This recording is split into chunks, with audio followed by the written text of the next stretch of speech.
this is for entertainment purposes only. So, another controversial state visit. I'm talking about how Nabi has now invited one of the neocolonial handlers of Kenya, aka the Aga Khan. So apparently he invited him on a new moon, by the way. These are high priests of Majinis. If you know, you know.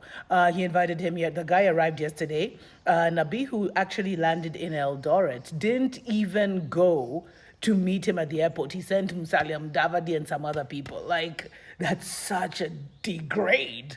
But, yo, it's because the whole Aga Khan altar, which is based on marine spirits and Majinis, to also establish a neo-colonial control on Kenya, is finally diminishing. It broke when the previous Aga Khan died in February at the age of 88. I did a video on this. So Nabi is not interested in a liberated Kenya, in a sovereign Kenya, in a Kenya of the ancient order. He's just trying to see how he can be the new overlord or overseer or manager of the ancient order. So that's why you've been seeing him inviting all these neo-colonial leaders, from the British to all these Mzungu presidents and prime ministers and stuff. And now he's actually invited the Aga Khan, who has been, they have established such a stronghold over Kenya family using Majinis. You saw me last week. I was talking about how they even have homes. You guys were saying it's not even just in Diani, with these, Kabir and Shamim, whatever family, who also happen to be Ismailis, where they have homes where they don't want black people. They have estates that they built that they don't want us. So they're not here to mingle with the Kenyans, and yet they'll have the audacity to call themselves Kenyans, which is wild. And now, so they have the schools. If any of your black friends have ever attended these Aga Khan high schools, they'll tell you how racist these guys are. They have their hospitals. This is not because they wanted to be part of Kenya. It was because they wanted to establish their own kind of neo-colonial order, their own altar, using Majinis and all kind of diabolical spirits here. But as I told you, all altars have fallen. All foreign altars are done, because a new dispensation is here and the ancient order is back.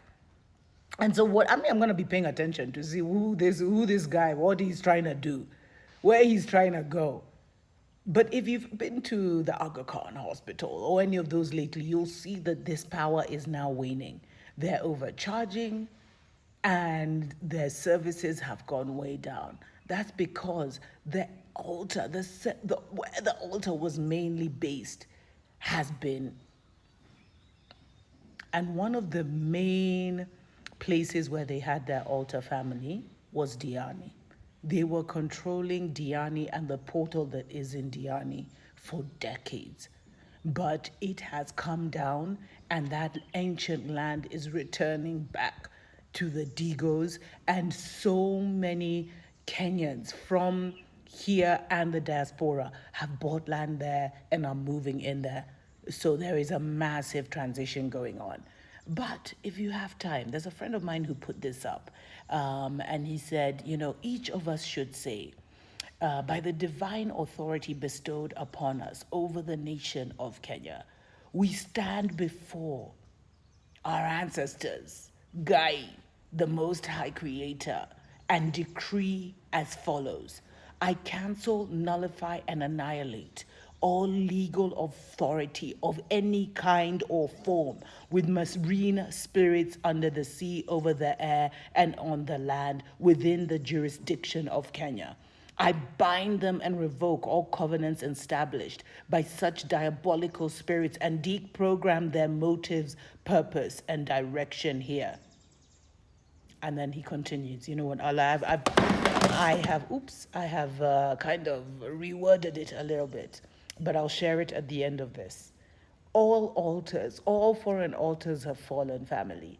And seeing the Aga Khan here, invited by our own president, should confirm to you that they are now in overdrive. They're in overdrive to try and stop and abort the African revolution and the African revival, which has started in Kenya. And it can't be stopped by any means necessary. It will manifest. So, any of you guys who are still in the religious psychosis of Islam, it's on you to liberate yourselves. It's on you to break that mental chain and that spiritual chain, because the ancient order is back and we don't have time to be now at the, trying to liberate people. We're here to establish the new. If you know, you know.